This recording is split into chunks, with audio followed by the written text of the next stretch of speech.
up, 242 students online? My name is Eda, and I just want to welcome you to today's service. We're so glad you've chosen to hang out with us. It's gorgeous outside. Pull in your friends, do a watch party. There's some small groups that have started meeting in person, and that's been so cool to see. And if you're not able to meet in person yet because of your life circumstances, that's cool too. We're still here for you, and we're so excited that you're joining us for today's service.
What's up, 242 students? This is Albo. I'm the campus pastor for Ann Arbor campus, and I know we've not officially met, and I'm excited to be with you today as you continue with your series on voices. Now, I've got to tell you, one of the things to do when you're meeting somebody for the first time, if you don't know anything about each other, is to try and find out if there's something or someone you know in common. I see people do this all the time. Little hint: in the first 5 minutes of meeting someone for the first time, try and find out if you've got one person you know in common, and then talk about them. Removes awkwardness and allows you to have sort of a connection. So we'll try that out today and see how we do. And I want to talk about someone I think you should know or you may know, but I want to talk about them because they're going to be important for our conversation today. And this person is a she. So she is an awesome individual, very, very dramatic individual. And I want you to know, it's not my wife, even though we know we can talk about Eda all the time. I want to describe the people who hang out with her and see if you recognize who this person is. I want to tell you, the people who hang out with this individual, they tend to have an attitude I call bring it on attitude. Like anything life will throw at them, they're just like, hit me with it and I'm going to deal with it. So they are not always the most gifted people. They're not always the most athletic. They don't always have, the highest scores for stuff, but there's just something about them that says, bring it on and they will deal with it. The second quality about them is that they have an attitude where they say, drop me anywhere. In a sense, whether they're in middle school or in high school, whether they move from one city to another, they just seem to thrive. They seem to have this element where they just take on life fully. And it almost feels like there is a wind of favor around them. So a third quality about them, I hope you're beginning to recognize who this person is when I describe the people around them. The third quality about them is that they seem to walk around life with a sense of, I don't mind whether you like me or not. Almost like whether you like me or not, I'm good. They're not counting the number of likes on their posts type of thing, because they're just so sure about themselves. They kind of know the end of the story. And so they are not interested with the drama of the everyday. I don't know if you know this person. When I've described the people around them, I'll tell you the name. This person's name is Wisdom. I know, boom, your mind is blown. And you're asking, what wisdom? What do you mean, Albo? And I'm really just going by scripture and how scripture describes people who are wise, people who know this person called wisdom. And actually, the Bible describes wisdom as a person. Look at what it says in Proverbs chapter 1, verse 20. Wisdom calls along in the streets. She raises her voice in public squares. And in the rest of that passage, it almost feels like when wisdom is crying out to you, this person called wisdom, it means you've not been listening.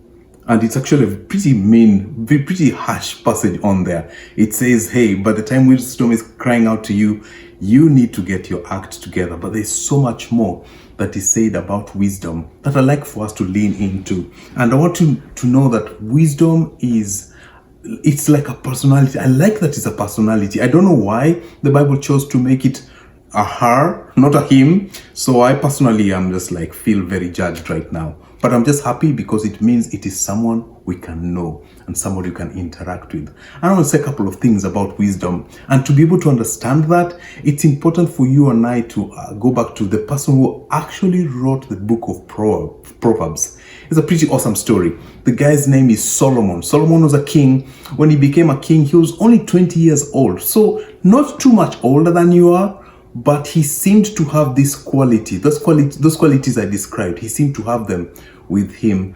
And I always want to figure out, where did he get them from? And the story goes, if you read in the book of Kings, that one day God spoke to him in a dream and he was like, hey, ask for anything. I'm going to give it to you. And I don't know what you would have asked for. I would have asked for, oh my goodness, different types of superpowers. But not Solomon. Solomon seemed to have a moment of brilliance, a moment of inspiration, and he asked God for wisdom. I imagine his family members were just like, what? Of all the things he could ask for wisdom?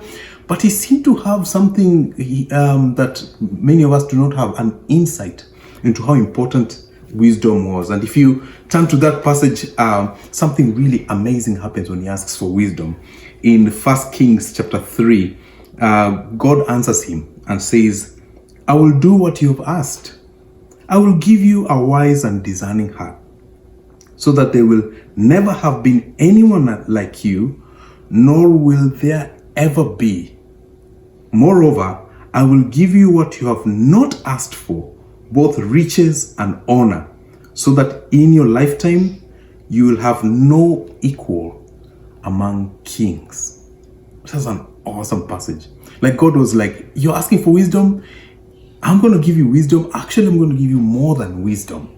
And I like Solomon's way of doing life, because he realized that when he has wisdom, he can get all those other things that you and I tend to want to run after. But he also realized that he's been around many people who have all those things, athleticism, the looks, the fame and prestige, but they not have wisdom.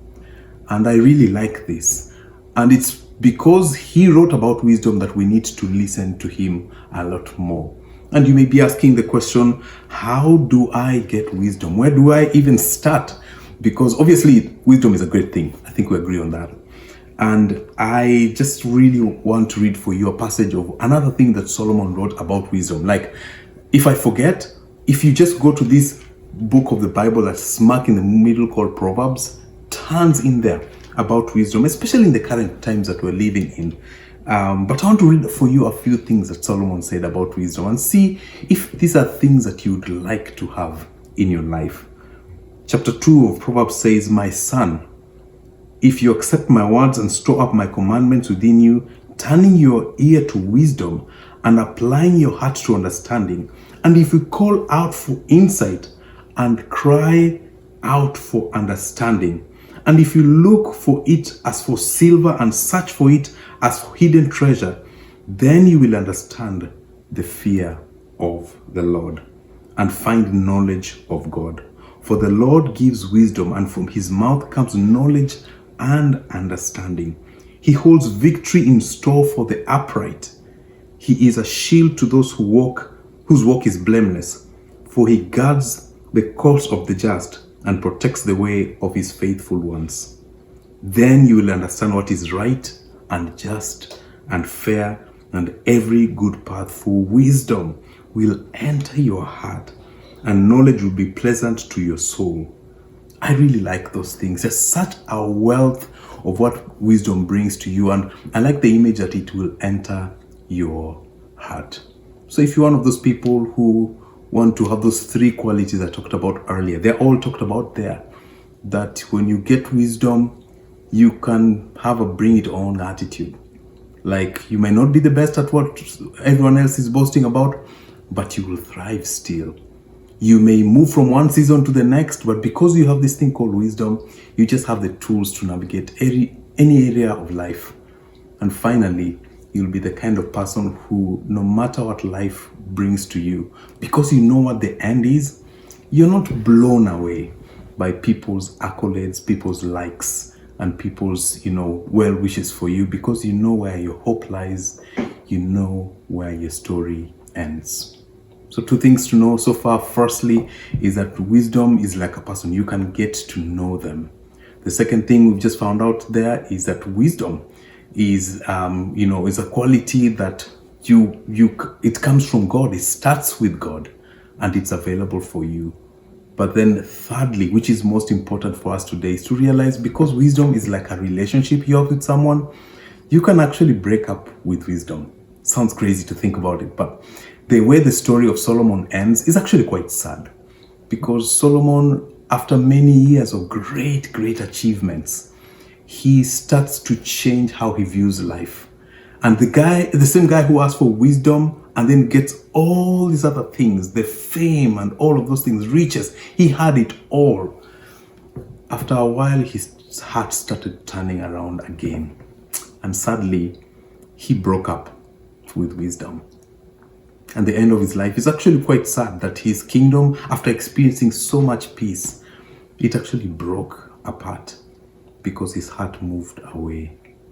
And I don't know where you are at. I don't know how you'll be remembered. Solomon is remembered for all the great wisdom that he had, but he's also remembered that he's the one who broke a nation because of his leadership. And if you're there and you're thinking, yeah, I want to have the kind of heart of Solomon, his mind, the person who was leaning towards God, you're in the right place. I'll encourage you to turn your hearts to God. He says that if you ask of him of wisdom, he'll give freely without finding fault. And we're here for you to ensure that happens. I'll tell you something I've started doing of late. I've started looking for people who seem like they've got something more than I have and asking them, could you teach me? Sometimes it's very humbling to go to somebody who is 10 years younger than me and telling them, you have something I need, and I want to learn from you. But that's been a great posture. And I don't know if there is somebody this week you can go up to and tell them, hey, I need to learn from you. Definitely learn from God, read this word, but also learn from the people God has put around you. Because I tell you, wisdom is all around you and it's available for you.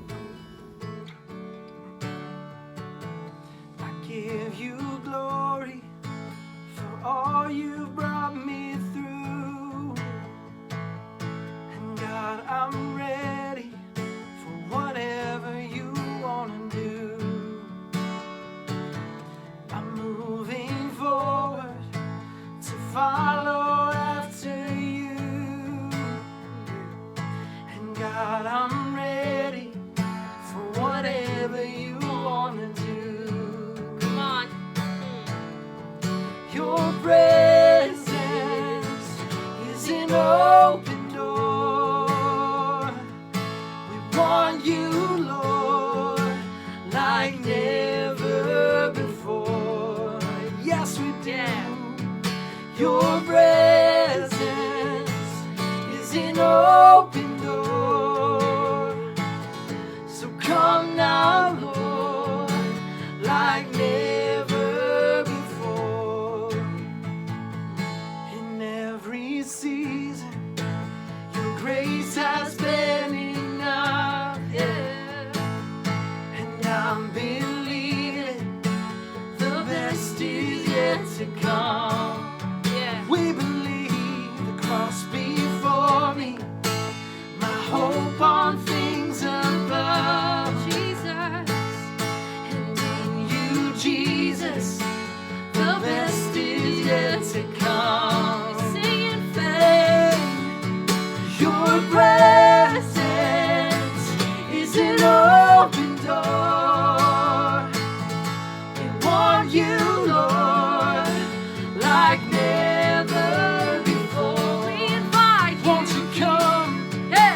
Your presence is an open door.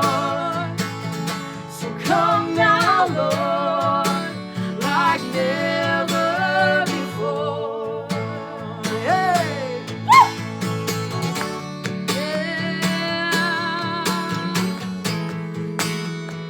Oh, we invite you now, here and now. Do a new thing now, yeah.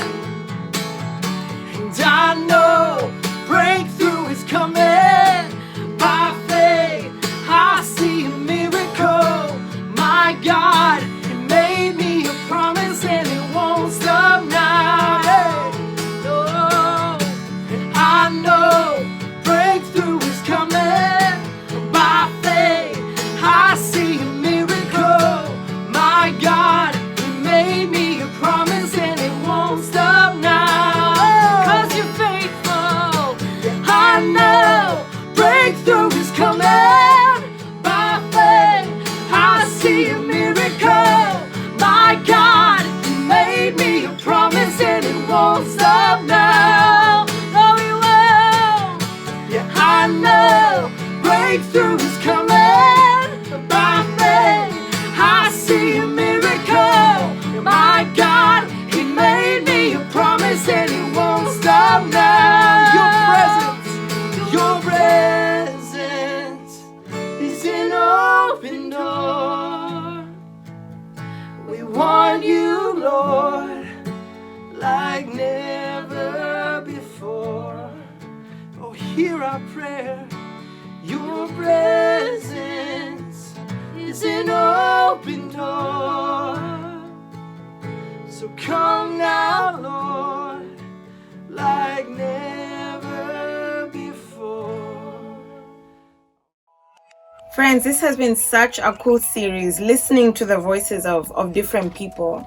And I'm just leaning into the voices of the people around me and growing in my faith through this summer.